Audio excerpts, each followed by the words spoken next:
ನನ್ನನ್ನು ಬೇರೆ ಬೇರೆಯವರು ಕಾಂಟ್ಯಾಕ್ಟ್ ಮಾಡಿರುವಂಥದ್ದು ಸತ್ಯ. ನಮ್ಮ ಪಕ್ಷದ ಪ್ರಮುಖರು ಕೂಡ ನನ್ನಲ್ಲಿ ಬಂದುಕೊಂಡು ನನ್ನ ಜೊತೆ ಸಮಾಲೋಚನೆ ಮಾಡಿರುವಂಥದ್ದು ಕೂಡ ಅಷ್ಟೇ ಸತ್ಯ. ನಿನ್ನೆ ರಾತ್ರಿ ನಮ್ಮ ಪಕ್ಷದ ಒಬ್ಬ ಪ್ರಮುಖ ಪದಾಧಿಕಾರಿಗಳು ನಾಯಕರು ನನ್ನಲ್ಲಿ ಬಂದು ನನ್ನನ್ನು ಸಾಂತ್ವನ ಮಾಡುವಂಥ ಮತ್ತೊಂದು ಪ್ರಯತ್ನಗಳನ್ನು ಅವರು ಮಾಡಿದ್ದು ನಿಜ. ಬೇರೆ ಬೇರೆ ಸಂಗತಿಗಳು ನಡೀತಾ ಇದ್ದಾವೆ. ಇವತ್ತು ನನ್ನ ಜನ್ಮದಿನ. ಒಂದು ದಿನ ಪೂರ್ತಿಯಾಗಿ ನನ್ನ ಕುಟುಂಬದವ್ರ ಜೊತೆ ಅಭಿಮಾನಿಗಳ ಜೊತೆ ಇದ್ದುಕೊಂಡು ಆಮೇಲೆ ಪೂರ್ತಿ ನಿಶ್ಚಯಗಳನ್ನು ಮಾಡಿ ಮತ್ತೆ ನಿಮ್ಮ ಮುಂದೆ ಬರುವಂಥ ಪ್ರಯತ್ನಗಳನ್ನು ಮಾಡ್ತೇನೆ. ನಾಳೆ ಎಷ್ಟೊತ್ತಿಗೆ ಅಂತ ನಿಮಗೆ ತಿಳಿಸ್ತೀನಿ. ಒಂದು ಮಾಧ್ಯಮ ಗೋಷ್ಠಿಯನ್ನು ಮಾಡುವಂಥ ಪ್ರಯತ್ನಗಳನ್ನು ಮಾಡ್ತೇವೆ. ಆದ ಕಾರಣ ಅದಕ್ಕೇನು ಮಹತ್ವ ಇಲ್ಲ. ಅಂತರಾಳದ ವಿಚಾರಗಳನ್ನು ನಾವು ಹೇಳಬೇಕಾಗಿದೆ ಮತ್ತು ನಮ್ಮ ನಿರ್ಧಾರಗಳೇನುಂಟು ಅದನ್ನು ನಾನು ನನ್ನ ಮನೆಯವರ ಜೊತೆ ನಾನು ಚರ್ಚೆ ಮಾಡಬೇಕು. ನನಗೆ ಒಂದು ಕಾನ್ಷಿಯಸ್ನೆಸ್, ಇನ್ನೊಂದು ನನ್ನ ಮನೆಯವರು, ಅವರನ್ನೆಲ್ಲ ಕೇಳಿಕೊಂಡು ನಾನು ನಿಶ್ಚಯ ಮಾಡಬೇಕಾಗಿದೆ. ಸಾರ್ವಜನಿಕರು ನನ್ನ ಮೇಲಿರುವಂಥ ವಿಶ್ವಾಸಕ್ಕೆ ನೀವು ನೋಡಿದ್ದೀರಿ.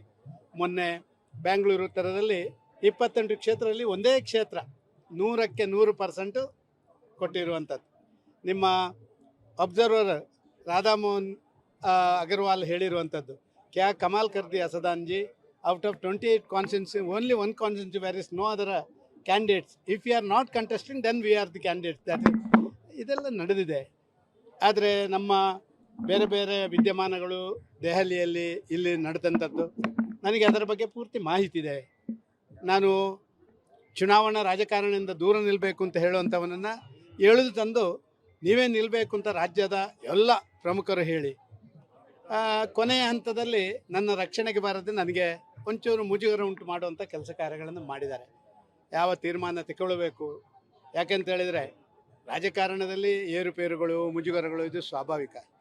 ಆದರೆ ತಿಳ್ಕೊಂಡು ಸ್ವಾರ್ಥಕ್ಕಾಗಿ ಯಾರನ್ನೋ ಬಲಿ ಕೊಡುವಂಥ ಕೆಲಸ ಕಾರ್ಯಗಳನ್ನು ಮಾಡಿದಾಗ ಮನಸ್ಸಿಗೆ ನೋವಾಗುತ್ತೆ. ಎ ಪಾರ್ಟಿ ವಿತ್ ಡಿಫರೆನ್ಸ್ ಅಂತ ಹೇಳುವಂಥದ್ರಲ್ಲಿ ಏನೂ ಉಳಿದಿಲ್ಲ ಕರ್ನಾಟಕ ರಾಜ್ಯದ ನಮ್ಮ ಪಕ್ಷದಲ್ಲಿ ಅಂತ ಹೇಳುವಂಥದ್ದು ಮನಸ್ಸಿಗೆ ನೋವು ತಂದಿದೆ. ಇದರ ಬಗ್ಗೆ ನಾಳೆ ನಾನು ಎಲ್ಲವನ್ನ ಹೇಳ್ತೀನಿ. ಈಶ್ವರಪ್ಪನವರ ವಿಚಾರದಲ್ಲಿ ಏನು ಹೇಳ್ತೀರಾ ಸರ್?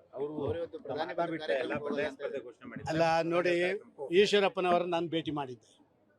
ಅವರಲ್ಲಿ ನಾನು ಹೇಳಿದ್ದೆ, ನೋಡಿಯಪ್ಪ, ಯಾರೆಲ್ಲ ನಾವೆಲ್ಲ ಮನಸ್ಸಿಗೆ ನೋವಾದವರಿದೆಯಾ, ಯಾರೆಲ್ಲ ಪಕ್ಷ ಕಟ್ಟಿದವರಿದ್ದೇವಾ, ನಾವೆಲ್ಲ ಇದನ್ನು ಒಟ್ಟಿಗೆ ಹೋಗಿ ಮೇಲ್ಮಟ್ಟದಲ್ಲಿ ಇದನ್ನು ಹೇಳಿ ಅದಕ್ಕೆ ತೀರ್ಮಾನ ತಗೊಳ್ಳುವ ಅಂತ ಹೇಳುವಂಥ ಮಾತನ್ನು ಹೇಳಿದ್ದೆ.